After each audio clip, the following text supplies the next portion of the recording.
Alam niyo po, nung Friday, na naalala ko ang ituturo ko sa inyo ngayon, ito po yung naisip ko. Makinig kayo mabuti. Mayroong gustong ayusin ng Diyos sa buhay niyo. Meron siyang gustong buhayin o i-resurrect. Meron siyang gustong itayo, palakasin, patatagin, pagpalain. Yan po ang laging gusto ng Panginoon talaga. Okay. Hanggang, hindi lang po yan, hanggang makasiguro po kayo na anuman ang mangyayari sa mundo at sa buhay ninyo, siguradong makakapasok rin kayo sa langit. Kasi ang hindi po alam ng maraming tao, yung atin pong pagsunod, ang kadugtong nun ay yung kasiguraduhan na makakapasok tayo sa langit. Kaya ang isang Kristiyano po, mahal niya yung pagsunod sa Panginoon. Kasi naiintindihan niya na kapag hindi tayo sumusunod sa Panginoon, nilalagay natin sa danger ang sarili natin. Na anytime, mawalan tayo ng buhay, na hindi tayo sumusunod. O anytime na dumating ang Panginoon, na hindi tayo sumusunod, may iwanan po tayo dito. Hindi tayo makakapasok ng langit. Kaya napakahalaga po na habang nabubuhay tayo ngayon, hindi po nakasentro lang ang isip natin, plano natin, para sa buhay dito sa lupa. Hindi dito. In fact, ang hindi alam ng maraming tao, kapag sinentro mo, ang isip mo, puso mo, buhay mo, doon sa papuntang langit, automatic po yan eh. Ayusin niya rin yung buhay mo dito sa lupa. So, now, para mangyari po lahat ng pangako na yon, may kinalaman po dito ang pag-aalay ng Panginoong Jesus ng kanyang buhay sa cross. Di po alam ng maraming tao yan.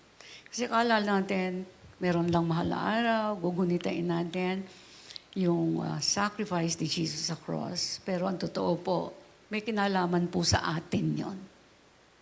Ako niyo po, para mabayaran ang lahat ng ating kasalanan. Sapagkat ang kasalanan po ang hahadlang sa lahat ng dapat na pagpapalang ma-receive natin. Yun lang po. Pag sinentro nyo ang mind nyo doon, hindi kayo mapapariwara. Kahit maraming mangyari sa mundong ito. At hindi lang po yan, lahat ng nagsisi at tumalikod. Again, tumalikod. Hindi lang ina ang magsisi. At tumalikod sa kanilang mga kasalanan.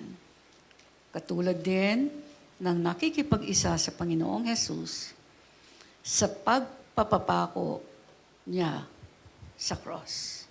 Yun po yun eh. Pag tumatalikod tayo sa kasalanan, pinapatay natin yung hilig ng gusto natin, laman natin, para tayo nagsasakripisyo. Nanakuha niyo po. Praise God. Okay. Pakinggan niyo pong mabuti ito. Sabi po sa Bible, ang mga tumalikod sa kasalanan ay tinuturing na patay na sa kasalanan. Patay.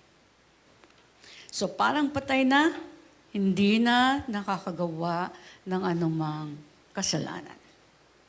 Ipinako na rin at namatay sa cross ang lumang pagkatao.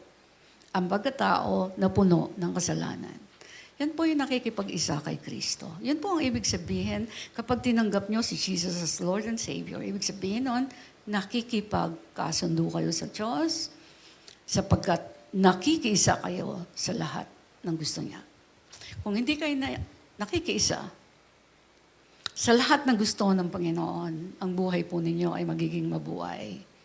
Parang niloloko lang po natin ang sarili natin kapag hindi buo ang pagsunod natin. Kasi everything na hindi tama sa ginagawa natin, minus na po yun sa lahat ng supposed to be matatanggap natin pagpapala. Laging ganon. Ganon lang kasimple po yan eh. Yung pakikipagkasundo sa Panginoon. Kasi ang Diyos ay Diyos, banal siya. Wala sa Kanya yung konti lang, okay na, konting pagsunod, hindi po. Wala kayo makikita sa Bible na acceptable sa Panginoon yung konti o kalahati lamang pagsunod sa lahat ng gusto niya. Diyan niyo po isentro ang buhay ninyo. Magugulat kayo sa gagawin ng Panginoon. Tignan niyo po yung sinabi sa Romans 6:11. Sa Tagalog, Roma. Ang sabi rito, at dahil na kay Kristo, Jesus na kayo, yung nakipag-isa sa Kanya, sabi rito, ituring ninyo ang inyong mga sarili na patay na sa kasalanan.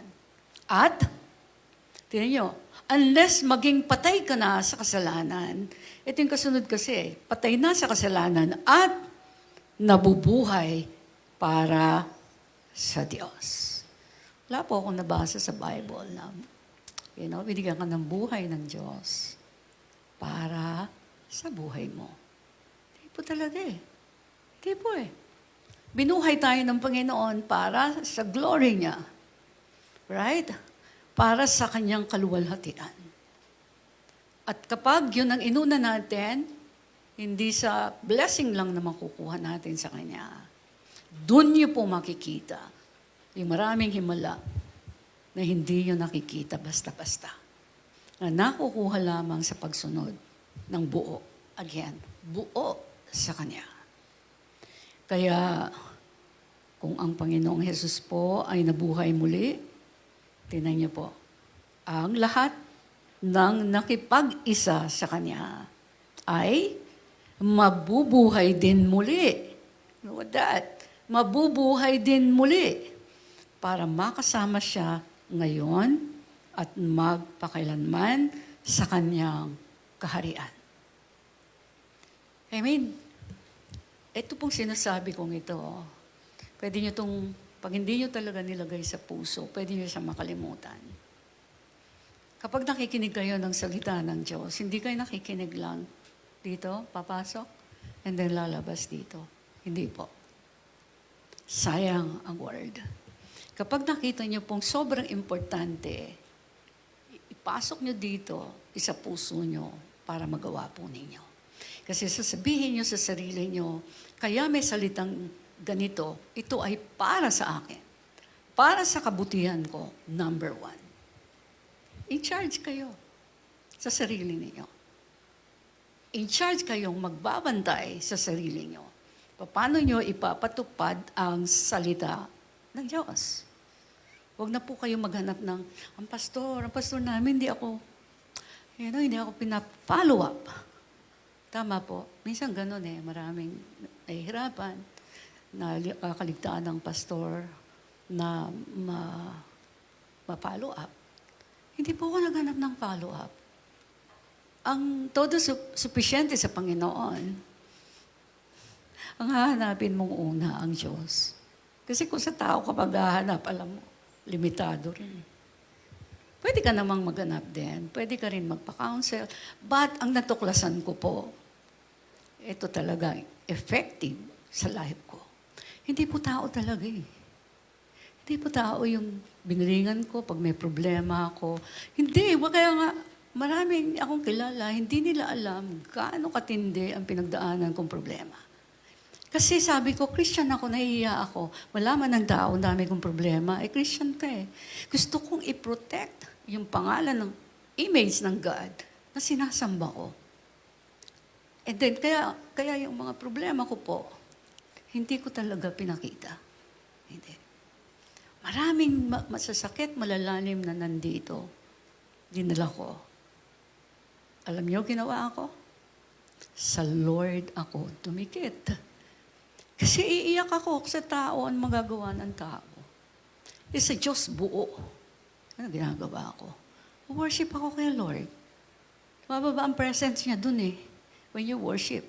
So sa kanya ko sinasabi, actually kahit di mo naman sabihin sa Lord, alam niya Pero para magkaroon ka ng fellowship with God, maging close ka, inopen ng Lord yung communication, diba, natin sa Kanya. Yun. Alam naman ng Lord ang lahat So kaya kahit di tayo mag-pray, actually, alam niya Kaya lang, binigay niya sa atin yung kapangyarihan para mag-pray, para tayo naiintindihan natin na pag humingi tayo sa Panginoon, sumunod tayo sa Kanya, sinasagot tayo ng Lord. Kaya magkakaroon ng pagkakataon na malalaman natin, buhay ang Diyos. Sumasagot siya eh. Kaya nga sabi ko, pagka tayo sumusunod sa Panginoon, parang nagpapako rin tayo sa cross, ano man ang dalangin natin, sa buhay ang mangyayari, para tayong, kung nabuhay si Jesus muli, tayo rin po ay mabubuhay magmuli. At tayo ay makakasama niya magpakailanman. Kasi John 11, verses 25 to 26. Tingnan niyo po ito.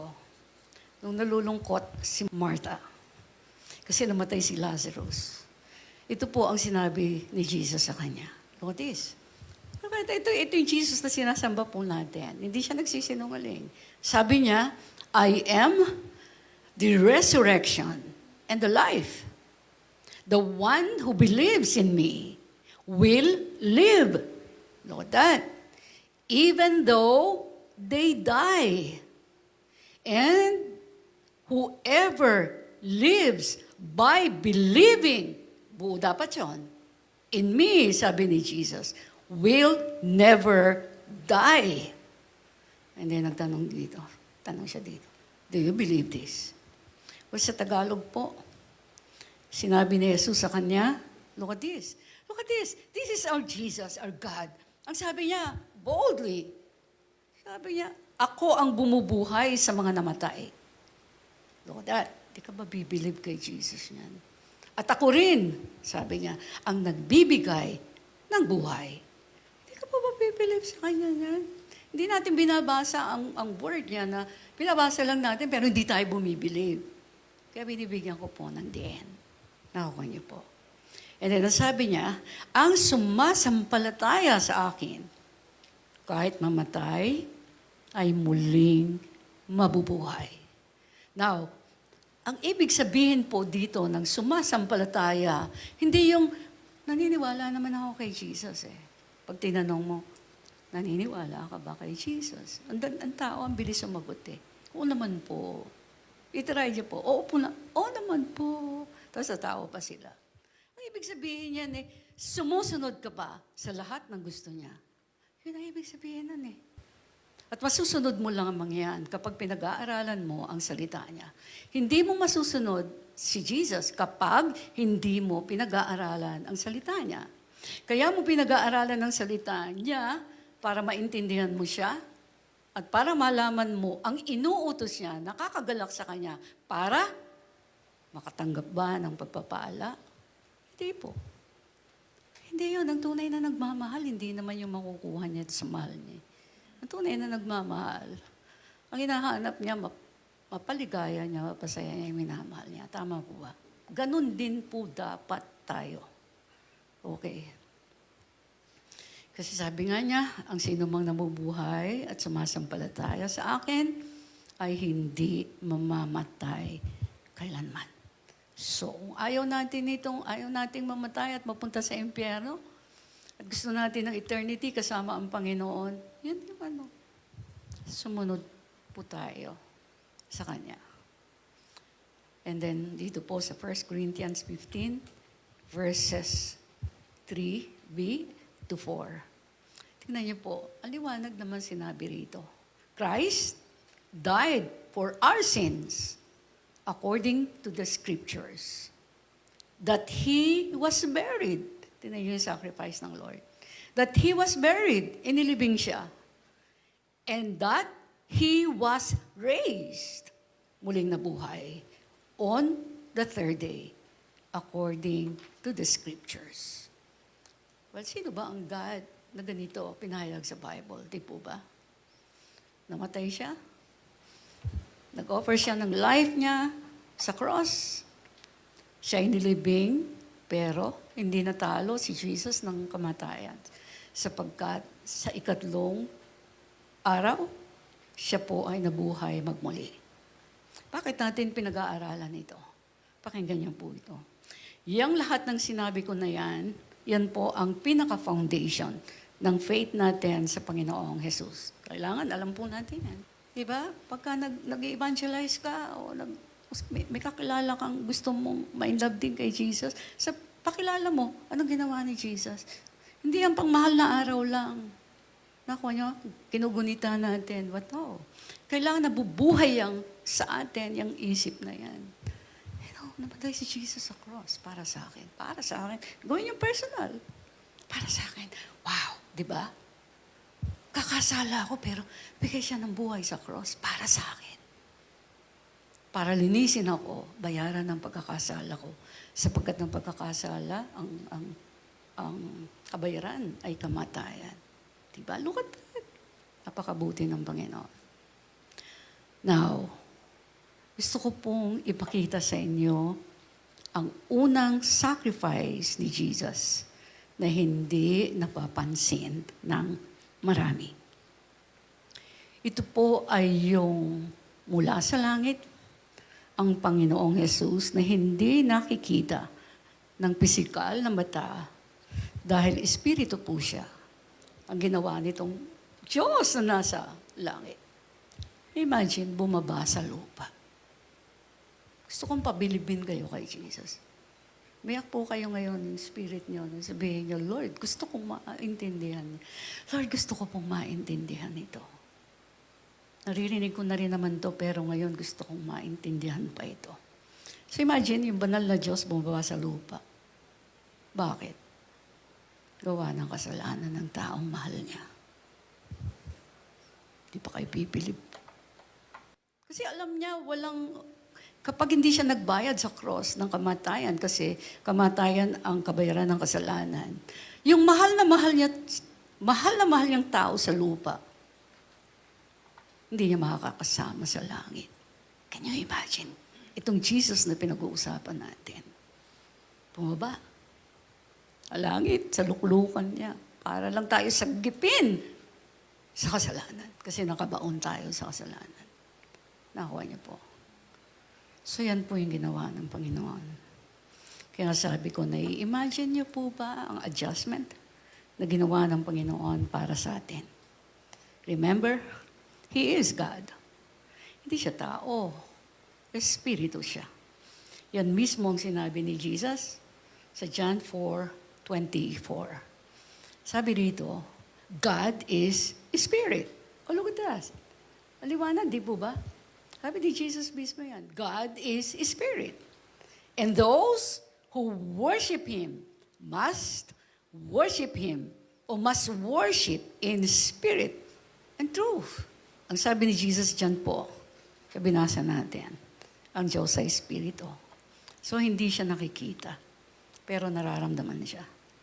Sinabi rin ni Jesus na dapat siyang, look at this, i-worship in spirit. Hindi sa mga images o imagination of God. Hindi po. So, kinlaro po ito ni Jesus noon pa. Pero sinabi ko po kanina na ang number one o ang unang sakripisyo ni Jesus na hindi napapansin ng marami ay yung mula sa langit, ang Diyos na hindi nakikita ng pisikal na mata ay bumaba sa lupa, pero hindi po malalim ang nakikita dyan ng maraming tao. Hindi. Kayo po ba? Malalim ba nakikita nyo doon? Si Jesus, para bang lagi pag naalala, wow, si Jesus, bumaba sa langit. Yung Jesus, yan yung God eh. Bumaba siya mula sa langit. Hindi tayo ganun eh. Kahit mahal na araw nga eh. Right? Diba? Wala yung wow factor. Si Jesus bumaba mula sa langit. Para lang ako isave sa kasalanan ko. Hindi siya naparito dito sa lupa para masaya lang siya. Hindi. Ganda po na ginawa ng Panginoon. Napapakita ko sa inyo mamaya. So, bumaba po siya sa lupa. Pero sabi ko nga, marami, hindi sa kanya nakakaunawa. Tandaan niyo po ito. Ang hindi po natin napapansin, napakaganda nito. Ang hindi po natin napapansin, hindi natin mapapahalagahan. Bakit mo papahalagahan ang hindi mo napapansin? Right? Kaya itong pinaka-great na ginawa ni Jesus sa cross, lagi kong inaalala yan eh. Kaya ako nag-communion every day sa bahay. Before ako mag-worship, nagko-communion muna ako. Why? It doesn't mean pastor na ako, okay na ako. Hindi ko pinagkakatiwalaan ang sarili ko. Tinanggap ko, nasa laman ako, tao pa rin ako. Kahit ako preacher, kahit ang dami ko nang alam, tao pa rin ako, wala pa ako sa langit. Kailangan siguraduhin ko na ako ay tama sa mata ng Panginoon. Ikaw magbabantay. So you know what? Pag nag-aaral po kayo ng salita, ang daming revelation ng Panginoon. Minsan babasahin mo ngayon, the same scripture. May revelation siya. And then, pag lumipas ang mga ilang panahon, pag nabasa mo yon, nagbibigay pa siya ng mga insight na marami. Kaya amazing ang Word of God. Okay. Tandaan niyo po ito. Ang hindi natin napapansin, hindi natin mapapahalagahan. Kung sa yugto po ng buhay niyo ngayon, ang dami niyong na-miss about Jesus. Hindi niyo napaunlad ang dati na ninyong alam. Hindi niyo nadagdagan dito. Then, time na po ngayon. Diba? Kung di niyo siya napansin, pansinin na po ninyo siya. Pahalagahan na po ninyo siya. Sapagkat pag hindi po kayo nag-exert ng effort, napansinin siya, pag-aralan ng salita niya, hindi niyo siya mapapansin. Hindi. Okay. Yan po ang nangyari sa tao. Kaya hindi napahalagahan ang pagbaba ni Jesus dito sa lupa. Kaya ang result po nun, lumala ang problema sa buong mundo. Kaya ganito po ang anyo ng mundo, ganito po ang anyo ng mga tao sa mundo. Okay. Now, ano po ang pangalawang sakripisyo ni Jesus na hindi rin napapansin ng marami? Ito po yung pinakita ng Panginoon sa akin. Ito ang ginawa niyang personal na pagtuturo sa kanyang mga disciples at paglalatag ng lahat ng salita na pinapasabi ng Diyos Ama sa Kanya. Spirit, ano yung mga role na ginampanan nila? Pag hindi niyo po naintindihan ito, hindi niyo masyadong masusunod ang sinasabi ng Lord. So ang Ama sa langit, siya ang nagbababa kay Jesus dito sa lupa. Mission ni Jesus. Ituro ang lahat ng dapat malaman ng tao dito sa lupa. Now, nung tama na yung alam niyang nailatag niya dito na salita ng Diyos. Sabi ng Panginoon, di ba?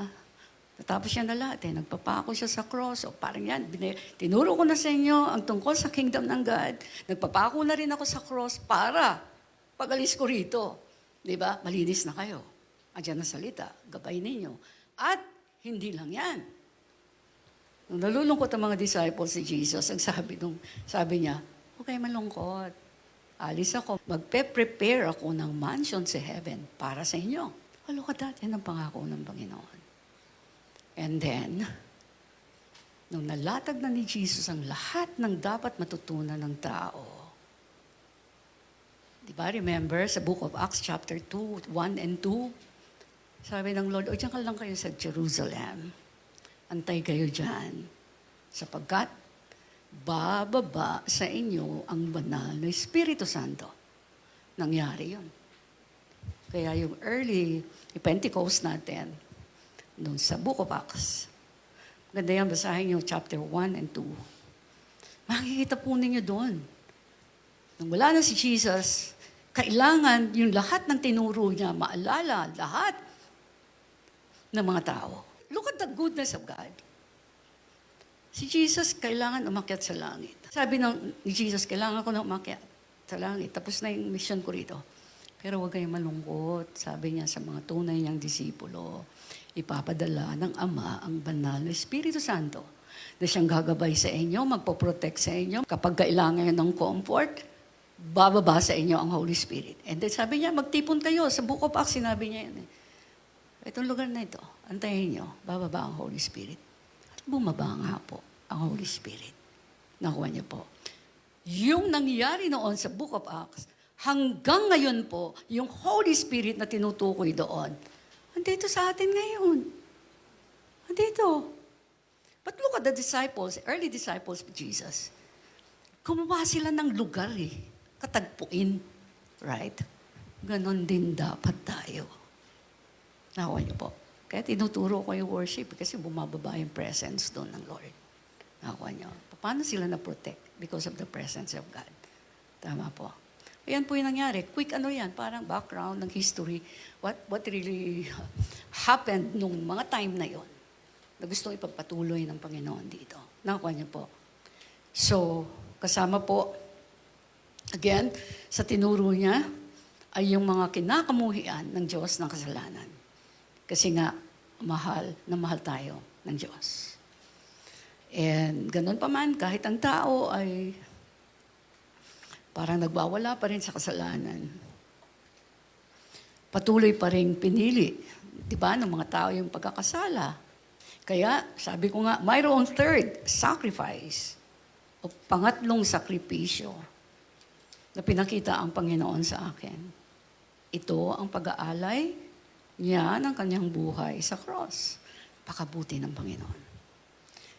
Para po, pabayaran ng kamatayan ang lahat ng kasalanan ng tao. Imagine that. Ang Diyos na hindi tao, bumaba dito sa lupa para mabayaran o bayaran ng kamatayan ang lahat ng kasalanan po natin. At, look at this. At kung sino man ang makikipagkasundo, makikiisa at tatanggap sa Kanya bilang Diyos, sila ay gagawin na malinis at banal. Kaya ang lahat po ng tunay na tumanggap at nagmamahal sa Panginoong Hesus ay nagiging seryoso na maging kamukha po siya. Bakit po? Kasi ang tunay na nagmamahal, hindi na pinipilit na pasayahin niya ang mahal niya. Hindi po ba? Ang tunay na nagmamahal, kusa ang pagpaparamdam ng pag-ibig niya. Kusa. Hindi na tinutulak o kukumbinsihin mo pa na magsakripisyo para sa mga minamahal niya. Hindi na po. Pinaparamdam po ba natin yan sa Panginoon? Well, ganyan din po ang pakikipagkasundo sa Diyos. Willing tayo magsakripisyo hanggang kamatayan, masunod lang ang lahat ng gusto niya. Nandyan lahat, at ito maganda. Just sa sinabi kong yan, yung pagsunod sa Panginoon, nandyan po lahat ang tagumpay sa pagiging Kristiyano. Wala na po ako nakikita ibang tagumpay, kukuhanin natin. Yung tunay ho, maraming tagumpay dito sa mundo, pero may hangganan yan. Pero yung tagumpay na galing sa Panginoon, isa lang ang pagmumulan nun. Kailangan, walang humpay kang sumusunod sa Panginoon. Nagbabasa ka ng Bible kasi gustong-gusto mong maunawaan ang puso, isip ng Diyos at gustong-gusto mong malaman ano yung ayaw niya, ano yung gusto niya. Kasi gusto mo siyang sundin. Pagka gano'n na po ang nararamdaman niyo, sabihin niyo sa sarili niyo, aba, Christian na ako kasi ganito ko nakalabang Lord. Nagagaya ko na siya. Marunong na ako magsakripisyo. Pareho na ako ni Jesus na mahal niya ang Ama. Kaya sumunod siya sa Ama. Kaya siya naparito. So yun ba yung ibig sabihin? No? Now, wag po ninyong kakalimutan ito. Ang tunay na nagmamahal, hindi konti lang ang gusto ibigay sa kanyang minamahal. Kundi, lahat ng makakabuti sa kanya. Lalo na sa Diyos. Ang sabi ko nga, Pagmamahal pa lang sa tao yun, di lalo na sa Diyos. Na ang nire-require niya ay maging katulad niya na pinatunayan niyang hanggang kamatayan. Kaya sinabi niya sa mga disciples niya sa Matthew 16, verses 24 to 26. Look at this. Sabi niya rito, "If any man will come after me, let him deny himself and take up his cross." And then, ang sabi susunod, "And follow me." Oo, nagpa-follow ba tayo kay Jesus pag mahirap? Pag mahirap na po ba ang pinagagawa niya, nagpa-follow po ba tayo? Sumusunod pa rin tayo sa Kanya? O pag mahirap na, bumibitaw na tayo sa Kanya. Ang mga bumibitaw sa Panginoon, hindi nagpapatuloy, dire-diretsong pagsunod. Marami ding parang mga pagpapala na nawawala sa Kanya. Ganun lang yun, kasimple. Huwag kayong umasa na hanapin niyo yung pagpapala rito, tapos nakakalimutan niyo po yung gusto ng Lord. Sayang ang oras. Sayang ang oras. Kaya nga po sinabi ni Jesus sa mga disciples niya, di ba? Matthew 16, tandaan niyo po yan. Matthew 16, 24 to 26. "If any man will come after me, let him deny himself and take up his cross and follow me." Liwanag Di po ba? Sa Tagalog, hanggang verse 26. Well, ngayon, sabi ko nga, bago ko to tonight, sabi ng Lord, sabihin mo sa kanila, imaginin daw po ninyong lahat, tayo ngayon ay kaharap ni Jesus mismo. Sige po, imagine ninyo lang, kaharap natin si Jesus. And then, sabi niya sa atin, ang sino mang gustong sumunod sa akin, hindi dapat inuuna ang sarili. At dapat handa siyang humarap kahit sa kamatayan. Alang-alang sa pagsunod niya sa akin. Nadama niyo ba yung sinabi ni Jesus? Diyan po kayo mag-concentrate. Kasi pure word ng Lord ito. Hindi yun pagsunod na kung ano-ano lamang po. Pag sinabing pagsunod sa Panginoon, parang hahanapin mo nang hahanapin yung word niya. Kasi gusto mong makuha ang nasa isip at puso niya. Kasi yun ang gusto mong gayahin, yun ang gusto mong sundin. So dito po sa sinabi niya, isa lang ang qualification, nakatanggap-tanggap sa pagsunod sa Kanya. Ito, importante po ito. Sila ay willing ihuli ang sarili nila kaysa sa mga gusto ng Panginoon. I don't know kung paano niyo po chine-check ang sarili niyo in making decisions. Kahit anong decision. Kasi ganun po ako Sinanay ko kahit maliliit na bagay. Lord, gusto mo ba itong bibilin ko? Sinanay ko talaga sarili ko kasi ayokong malose yung closeness sa Panginoon. Diba? Pag hindi nyo kinakausap na matagal yung tao lang. Malulose mo yung connection Right? Sa Diyos pa. Ayoko malose yung connection ko sa Lord. Kaya sabi ko nga sila, ang willing ihuli ang sarili kaysa sa mga gusto ng Diyos. At handa sila mamatay, masunod lang siya. Ako, alam nyo, natetempa kong i-edit na nga ito, hindi ko nasabihin yan, handa sila mamatay. Pagsunod nga lang na huwag magsisinungaling, hirap na hirap ang tao, mamatay pa. Pero just the same, this is ito yung kakumpletuhan Handa kang mamatay, lose your life. Yan ang sabi ng Lord, willing ka to lose your life para sa akin. O di sabihin ko na, di po ba? Anyway, kayo po ang magde-decide, kayo magpa-practice, kayo maghahanda para magawa po ninyo ito. Kayo, walang iba. Nire-require niya po ito. Alam niyo po ba, na-realize ko lahat ng requirement ng Panginoon. Pag ni-require niya, inutos niya. Pag sinunod niyo yun, meron pong pagpapala yun. Ang pagpapala ng Panginoon, buo bibigyan ka ng dunong, bibigyan ka ng understanding, bibigyan ka ng sensitivity, bibigyan ka na ng discernment. Wag yan. Wag yan. Kaya magiging matagumpay ang buhay mo. Hindi ka basta-basta plano lang ng plano kasi naisipan mo. Di po, makulit ako. Kasi ayoko magkamali. Kasi magpaplano ako kung wala ang Diyos doon. Sayang lang kung wala ang Diyos, naghihirap ako, mapapahamak pa ako. Kaya wala po akong pinagdi-decidean. Lalo na yung medyo mahirap na bagay. O basta kahit simple lang. Alam mo yan, ang mga kasamahan ko rito. Kahit kaya ko mag-decide. Nasa akin yung power mag-decide. Tinatanong ko pa rin ang Lord. Bakit? Ayokong ma-lose yung connection ko sa Kanya. Ayokong mawala yung, alam niyo po ba yung ako mismo, ayokong mawala yung pagpapahalaga ko sa Panginoon. At gusto ko maramdaman ng Diyos, pinapahalagahan ko siya. Hindi lang pag nanghihingi ako. Ang iningatan ko yung hindi ako humihingi. And I realize kahit di ka humingi, pag inuna mo ng inuna, yung mga gusto niya, sabi ko, patotoo, hindi ko hinihingi sa Lord. Ang lalaki ng patotoo. Hindi ko hinihingi.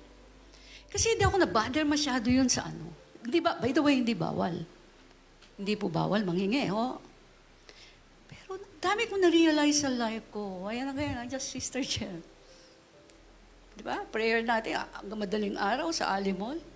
Start kami ng 9 o'clock. Ando ka ba, Rina? Oo, yan. Mga testigo.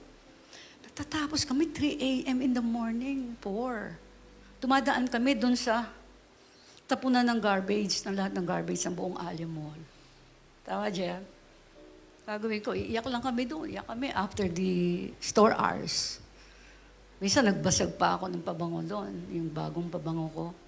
Sa desperation ko, na kumilos ang Panginoon. Of course, yung pabango, hindi naman yun ang sasagot sa ano. But you know, pinaparamdam mo yung desperation sa Lord. Walang alaga sa akin. Ang lahat, Lord. Kasi mahalaga sa akin noon yung pabango na yun. Tsaka, basta mahalaga sa akin, alam ni Jem.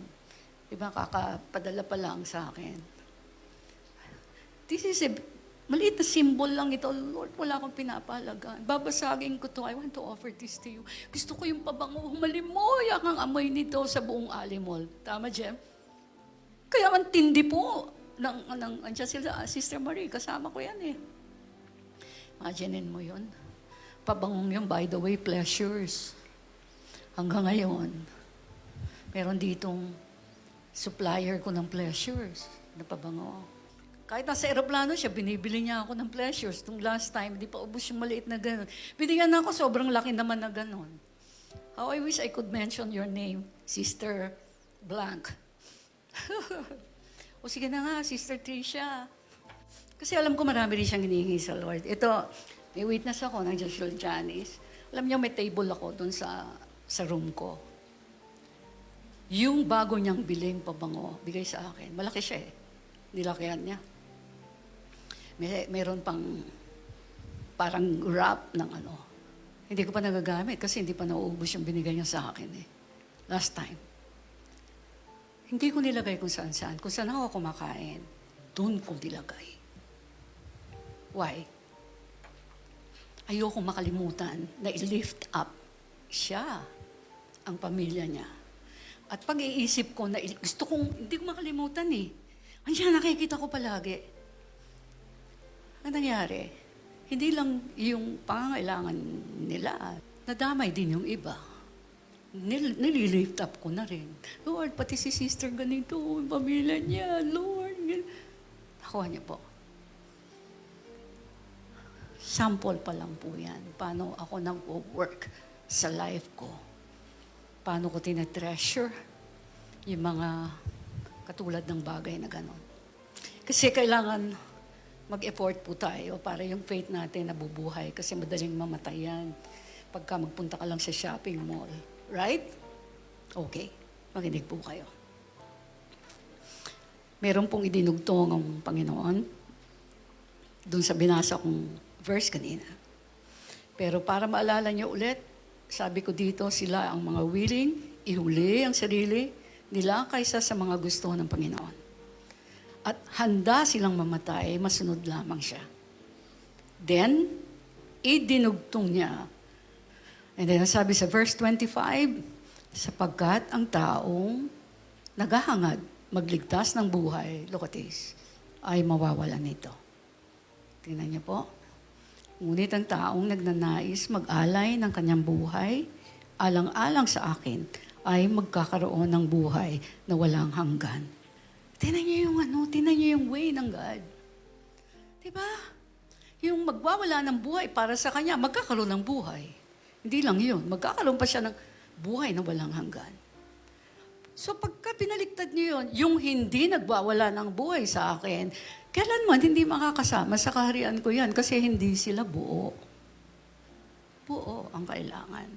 Yung hininga natin, kaya tayo humihinga, yan ang pagkakataon para mabuo natin ng mabuo ang dapat nating mabuo. Hindi iniiwanan yung dapat buuin. Tayo po magtatrabaho niyan. Praise God. At ganyan po ang kalakaran sa kingdom of God. Hindi niya po ito babaguhin because His word is eternal. Tatandaan niyo po yan. Well, sa sumunod po na verses 26 and 27. Ang sabi po rito, ano ba ang mapapala ng tao kung mapasa kanya man ang lahat ng bagay sa mundo? Pero, mapapahamak naman ang kanyang buhay. May maibabayad ba siya para mabawi niya ang kanyang buhay? Then sa sumunod po na verse, kinonfirm po ni Jesus na totoo na babalik siyang muli. Yan ang maganda. Pagbabalik niyang muli, look at that, doon niya ilalantad o i-expose ang mangyayari sa lahat ng mga sumunod naman sa Kanya. Sapagkat ako ang sabi niya na anak ng tao ay darating kasama ang mga anghel at taglay ang kapangyarihan ng Ama. At sa araw na iyon, gagantimpalaan ko ang bawat isa ayon sa kanyang mga gawa. So ngayon po, ngayon pa lang, pwede na ninyong ma-imagine ano ang ginagawa po ninyo anytime dumating ang Panginoon na bigla. Ano po ang madadatnan niya? Ano po ang nakakasanayan ninyong gawin sa araw-araw? Nakasanayan na ninyong ilagay sa inyong isip. Ano po ang laman ng puso ninyo? Malinis ba ang mga mata o paningin natin? Nilalayo ba natin ito sa pagkakasala? Knowing the word na nagsasabi na ang mga mata natin parang bintana kung saan masisilip ang tunay na nasa loob natin, nasa loob ng ating kaluluwa. Tinutulungan ba natin ang mga mata natin, isip at puso natin na piliin, kumbinsihin ang mga ito na maging malinis sa lahat ng oras. Sapagkat nakikita tayo ng Diyos saan man tayo naroroon. Knowing na atin ito, buong katawan natin ito. Kaya, ang makakapili, makakadisiplina nito ay tayo lamang din po. Alam niyo po, na-realize ko, mayroon pong mensaheng ganito. Kasi, sobra tayong mahal ng Diyos. Yun po yung una ko nakikita. Kahit mahirap pakinggan. Yun po nakita ko. Hindi tinago ng Lord yung mga ganitong mabibigat na katotohanan. Kasi nga sobra niya tayong mahal. Ayaw niya na mapahamak po tayo.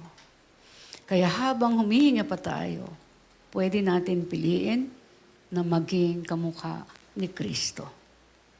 Kaya rin ayaw niya po tayo mabuhay sa gusto lang po ng laman natin. Sapagkat wala itong pakinabang. Tandaan niyo po yan, wala itong pakinabang, kundi kapahamakan. Ano man ang gusto ng laman natin, sa kapahamakan po ito tayo dadalhin. Sinabi po yan mismo ni Jesus sa John 6:63. Ang sabi niya, it is the Spirit who gives life. The flesh, itong laman po natin, profits nothing. And then ang sabi niya, the words that I speak to you are spirit and they are life. Sa Tagalog, ang espiritu, meaning espiritu ng Diyos, ang siyang nagbibigay buhay. Walang napapakinabangan ng laman. Ang mga salitang sinasabi ko sa inyo ay espiritu at buhay. Wow! Yan pong mga salita ng Diyos na kinakatamaran ng maraming tao. Yan po yung sinasabi ng Lord. Ba't yung kakatamaran? Diba? Yung espiritu na yan ang magbibigay sa inyo ng katotohanan. Ililid kayo sa katotohanan. Bibigyan kayo ng kapangyarihan ng espiritu. Sapagkat pag nalaman nyo ang katotohanan, yan ang gugustuhin ninyo kapag nakikipag-isa kayo kay Kristo.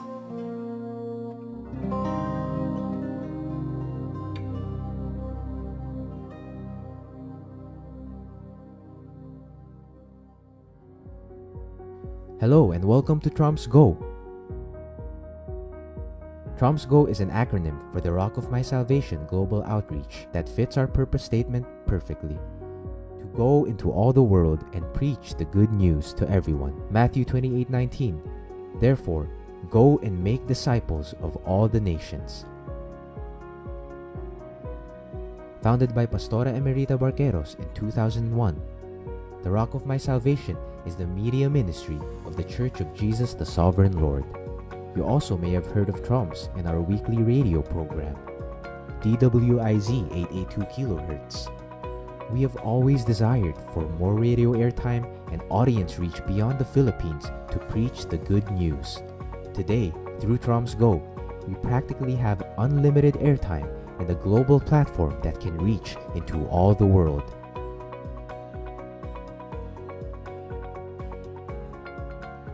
To accomplish our mission, Pastora Emerita is taking the preaching of the gospel to another level.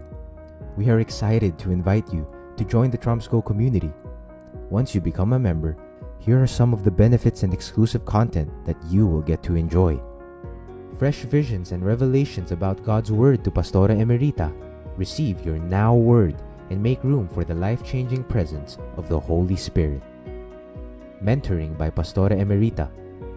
Master your walk with God, have your character and attitudes refined, and experience a 180-degree turnaround as you listen to never-before-aired preachings and insights released only to the community.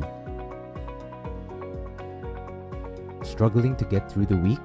Refuel here and receive refreshing word, biblical promises, real-life stories, and inspirational posts to cheer you on. Get an inside look as Pastora Emerita takes you behind the scenes of the making of her messages, her own lifestyle of worship, her journey as a pastor and a mom, and learn her secrets that led her to true success in life. Engage with the Trumps family as we share personal insights to Pastora Emerita's messages, host online discussions, Q&A, and create opportunities for you to serve and help build God's kingdom together. If you want to break free from problematic patterns and cycles of life and desire true and lasting change to become who God designed you to be, we welcome you to the Trumps Go community.